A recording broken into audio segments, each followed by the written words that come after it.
I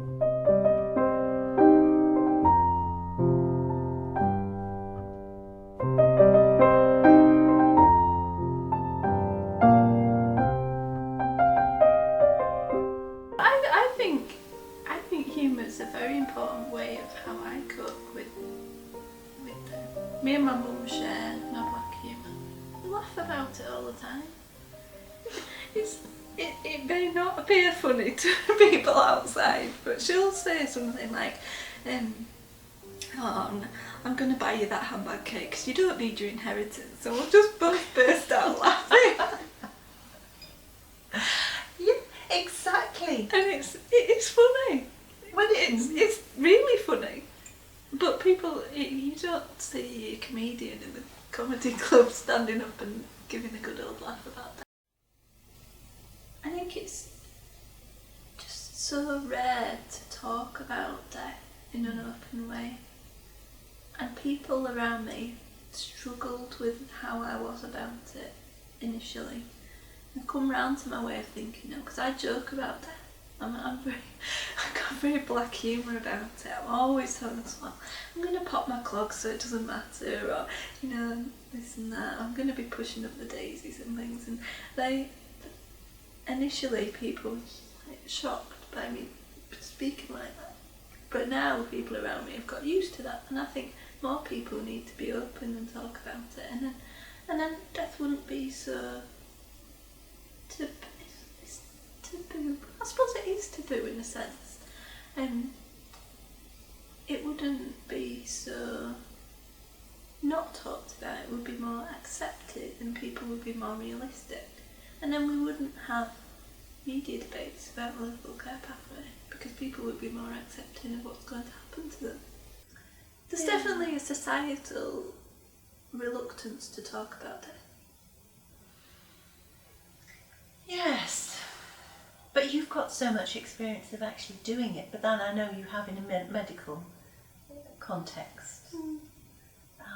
I'm an atypical 31-year-old in that I've sort of dealt with death as part of my life for a long time, and perhaps that's made me come to terms with my own death more easily because I'm sort of familiar with it. I'm familiar with the concepts, I'm familiar with the sort of things I needed to do, funeral planning, making a will, all those things sort of familiar to me because I live with that day in, day out at work. It's normalised. Yeah.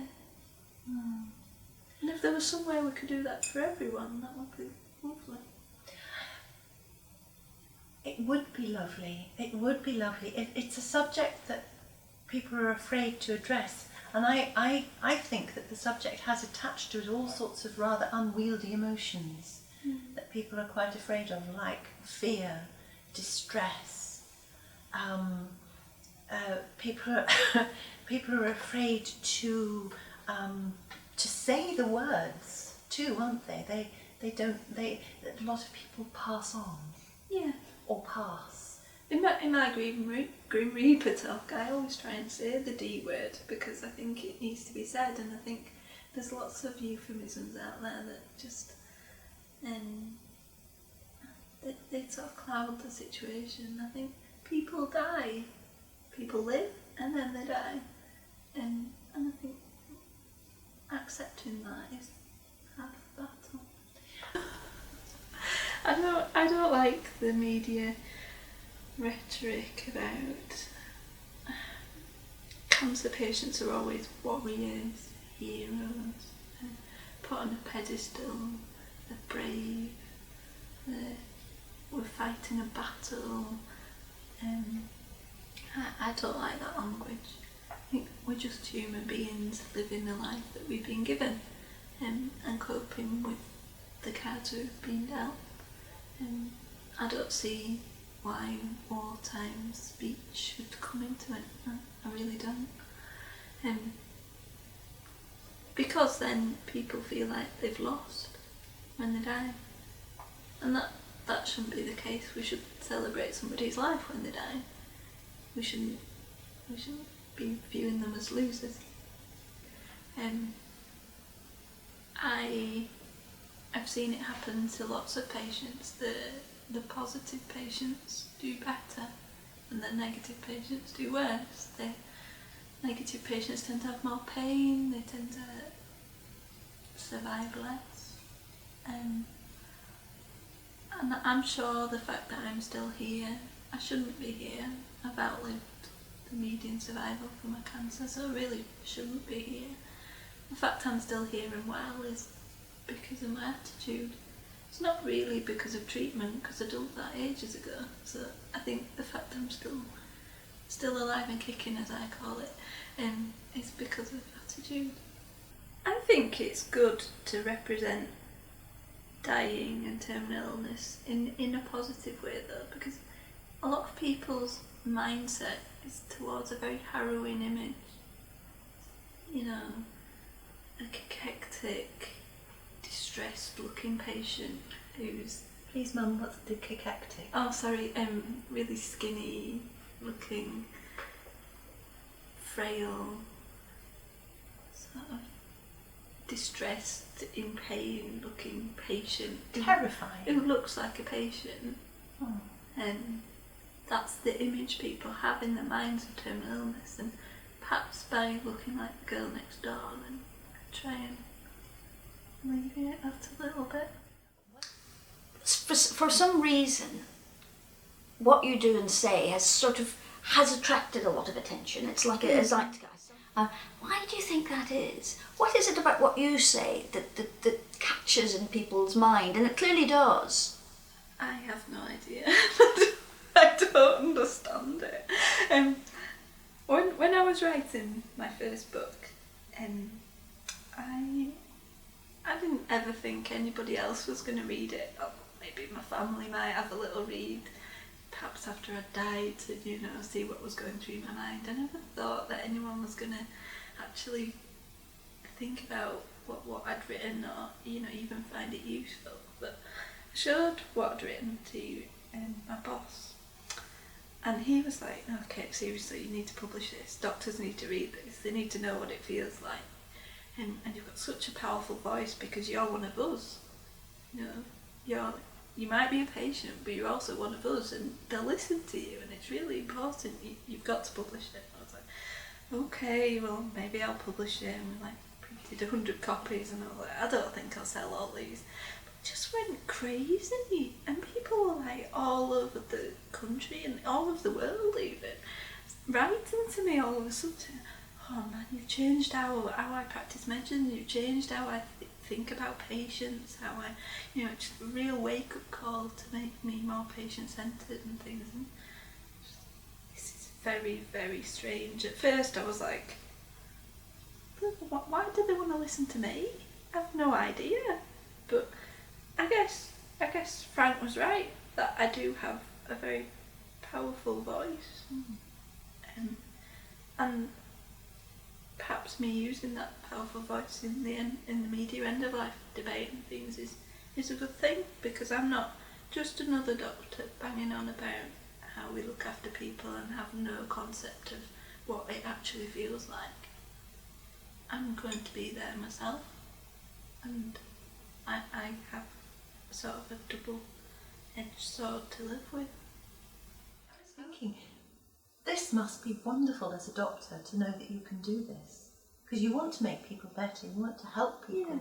And it's thinking about work on a wider scale than just me and a patient in front of me. That actually I've had an impact on the profession that's much wider than that. Yes, absolutely. Which is amazing. And quite humbling.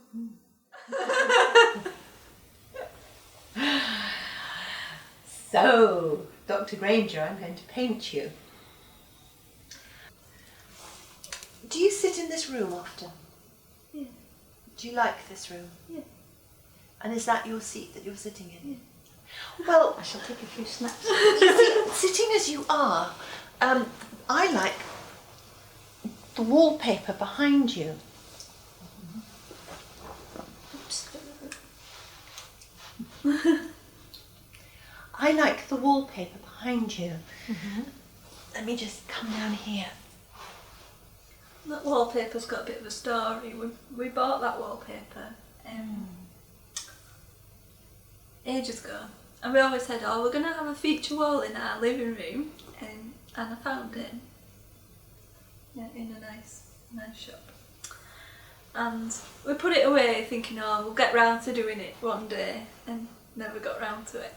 And then when I got out of hospital for the first time after I'd been in hospital in Leeds for maybe been in hospital 7 weeks, I came home, the wallpaper was done. Oh. No, that is nice. Yes, that is nice. And he sorted it out. Don't you love it when your husband sorts things out? Yeah. Just, you know, isn't that fabulous? Difficult thing to contemplate. But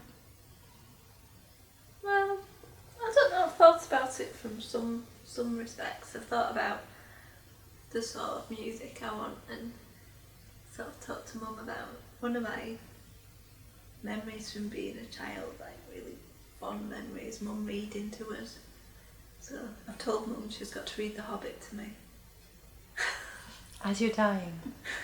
Yeah. Well, not maybe as I'm died, but during my last, once I'm bedbound and can't do as much. I intend to try and tweet some of my death as well. Good for you. Yeah. I think I'm going to start hashtag Kate's death or something. See how many followers I can get.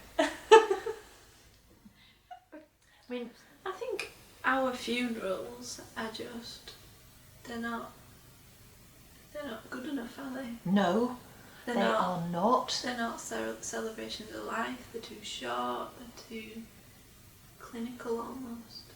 The last few funerals I've been to, just thought, well, that's not really about that person at all. So my funeral's a bit different. Is it? I can't let too much out. Because otherwise the surprises won't be there. But suffice to say that we won't be having too much mournful music and boring hymns. Yes. So if anyone's wearing black, then I'll haunt them. And so I want lots and lots of jazzy colours, and we've got some music that's quite poignant but also happy. So I don't know if you know the Cause, but the Cause wrote a song called Angel about their mum, and it's a really uplifting song. Their mum died, and the angel's her, and she's looking down on them and stuff. But it's a really happy song, and there's a lot of drumming in it, and I'm a big fan of Caroline Cox, a fabulous drummer, and I always play air drums to it. So the rules in the funeral is that everyone's got to play air drums while the music's on. Yeah, there's all sorts of things like that in the plan. Whether people will or not, we'll see. But because I've written down this is what I want, I hope people stick to it. Oh my goodness, that's wonderful.